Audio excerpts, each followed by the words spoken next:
23ஆம் தேதி பிரதம செயலாளருக்கு எங்களுடைய செயலாளர் கையொப்பம் 4 வருடங்களுக்குள் ஏசி ரூமில் இருந்து கொண்டு இந்த கதிரையை சூடாக்கி இருப்பதற்கு நாங்கள் வரவில்லை. நாங்கள் பணி செய்ய வந்திருக்கின்றோம். எங்களுக்குரிய அனைத்து அடிப்படை வசதிகளும் நிறைவேற்றப்படுகின்ற போது நாங்கள் அந்த பணியை கட்டாயம் மக்களுக்கு செய்வோம். நிறைவேற்றப்படாவிட்டாலும் எங்களுக்கு வழங்கப்பட்டிருக்கின்ற காலத்துக்குள் அந்த பணியை நாங்கள் செய்தே ஆகும். ஆகவே திணைக்களங்கள் தங்கள் மீது பணியை வைத்துக் கொண்டு நாங்கள் பணி செய்யவில்லை என்ற கடைசியாக பழியை போடுவார்கள். உண்மையாக இந்த முகநூலில் எழுதுபவர்கள் எல்லாம் நாங்கள் இந்த 2 வருடத்துக்குள்ளோ 4 வருடத்துக்குள்ளோ இந்த சேவையை செய்யாவிட்டால் போய் மக்களின் வாக்கை பெற்று போய் இங்கே சும்மா இருந்து போட்டு காலத்தை வேஸ்ட் ஆக்கி போட்டு வந்திருக்கிறாங்க என்ற ஒரு எண்ணத்தை ஏற்படுத்துவார்கள். ஆகவே கருத்து தெரிவிப்பது என்பது தனிப்பட்ட சுதந்திரம், நீங்கள் தெரிவிங்கள், அதை பற்றி பிரச்சனை இல்லை. நாங்கள் நேற்று நடந்து கொண்ட விதம் என்பது இதில் இருக்கிற பயிலவளவுக்கும் பொறுப்பு கூற வேண்டியவர்கள் நாங்கள் கிடையாது, சம்பந்தப்பட்ட திணைக்களங்கள்.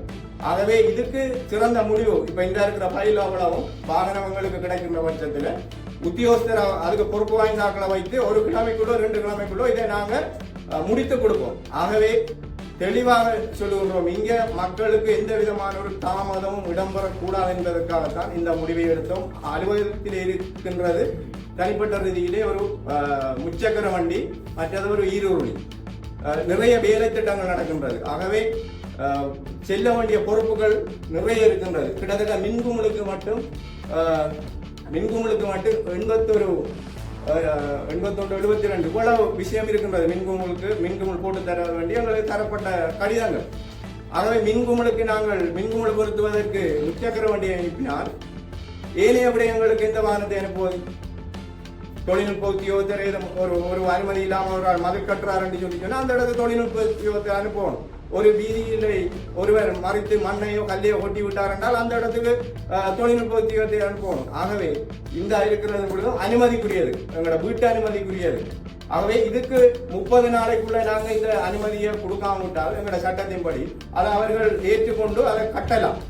அவை இந்த நடைமுறைக்கெல்லாம் அலுவலர்களுடைய தனிப்பட்ட வாகனங்களை இவ்வளவு பயன்படுத்தித்தான் அவர்கள் இந்த நடைமுறையை செய்து கொண்டிருக்கிறார்கள். அந்த வகையிலே இந்த உயரிய சபை என்ற ரீதியிலே நான் அவர்களை வாழ்த்துகிறேன், அவர்களுக்கு தலை வணங்குகின்றேன். ஏனென்றால் சொந்த வாகனங்களை பயன்படுத்தி மக்களுக்கு தங்களால் வழங்கக்கூடிய சேவையினை செய்து கொண்டிருக்கின்றார்கள். ஆகவே ஆட்சியில் இருக்கின்றவர்கள் தங்களை காப்பாற்றிக் கொள்ளும் வண்ணம் கருத்தினை வெளியிட வேண்டும். எல்லா பேரும் நாங்கள் அந்த நேரத்தை இது செஞ்சுதான் கௌரவமாக இருக்கணும் என்ற ரீதியிலெல்லாம் கருத்துக்கள் வெளியிடப்பட்டிருக்கின்றது. நாங்கள் வாகனம் ஓடுவதற்காக நாங்கள் வாகனம் கேட்கவில்லை, சபை நடவடிக்கை. அடுத்தது அந்த வாகனம் என்பது எங்களோட சபைக்கு சொந்தமான வாகனம். 12,60,885 ரூபாய் பணங்களுடைய வரிப்பணம், மக்களோட வரிப்பணம் செலுத்தப்பட்டிருக்கின்றது. அதில் அந்த வாகனத்தை விற்பதற்கு எவருக்கும் அதிகாரம் கிடையாது. அதனை நாங்கள் தான் குடித்து ஏதாவது எங்களோட சபைக்கு செய்ய வேண்டும். ஆகவே முறையற்ற விதத்தில் இந்த வாகனத்தை எடுத்து திரும்ப தருவதற்கு முடிச்சுக் கொண்டிருந்தவர்கள் தான் நேற்று தடுமாறியவர்கள். நாங்கள் நிறைய அபிவிருத்தி குழுவிலே கேட்டிருக்கின்றோம், கௌரவ பாராளுமன்ற உறுப்பினர்களாக கேட்டிருக்கின்றோம், ஆளுநரை சந்தித்து இந்த விடயத்தை நேற்று நாங்கள் இந்த விடயத்தை செய்தவுடன் தொலைபேசியிலே வந்து வாகனத்தை எடுக்கின்றவர்கள் இதுக்கு முதல் தெளிவாக இந்த வாகனத்தை அனுப்புவதற்குரிய விடயங்களை எடுத்திருக்கலாம் என்றால் அது தொடர்பாக உள்ளூராட்சி உதவியாளர் இருக்கின்றார், மாகாண ஆணையாளர் இருக்கின்றார், பிரதம செயலாளர் இருக்கின்றார்கள். ஆகவே இவர்கள் விட்ட பிழையை செய்திகள் மூலம் எங்களுக்கு திரும்ப பார்க்கின்றார்கள். நாங்கள் இந்த இது மட்டுமில்லை, இன்னும் நிறைய விடயங்கள் இருக்கின்றது. இதனை திருப்திகரமாக மக்களுக்கு வெகு விரைவில் செய்ய வேண்டும் என்பதற்காக நேற்று அந்த இதை எடுத்தோம். அதில் தவறுகள் ஏற்பட்டிருந்தால் கௌரவ உறுப்பினர்களுக்கு இந்த உயரிய சபையில் நான் மன்னிப்பு கேட்கின்றேன்.